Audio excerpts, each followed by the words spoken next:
దేవుని సన్నిధానంలో మనకున్నటువంటి ప్రతి పరిస్థితిని కూడా ప్రభువుకి తెలియజేసినప్పుడు తప్పకుండా మనం ఏ ఉద్దేశంతో అడుగుతున్నామో దాన్ని పరీక్షిస్తాడు.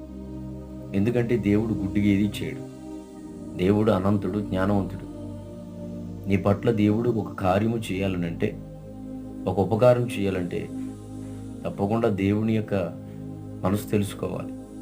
అడిగేటువంటి ప్రతి ఒక్కరికి ఇస్తానన్నాడు దేవుడు అని ఈ లేఖనాలు ఎత్తిపట్టుకుని దేవుడు ఏదైనా చేస్తాడనుకుంటాను. కానీ అది పొందుకునే అర్హత దేవుని బిడ్డలకుందా? అది సాధించుకునేటువంటి భాగ్యం మనకు ఉన్నట్లయితే మనం దేవుని ద్వారా సమస్తాన్ని పొందుకోవచ్చు. కాబట్టి దేవుని సన్నిధానంలో మీరు ప్రభు ద్వారా ఏదైనా పొందుకోవాలనుకున్నప్పుడు పరీక్షించుకోండి. దాన్ని అనుభవించడానికి సంసిద్ధత సమకూర్చబడాలి.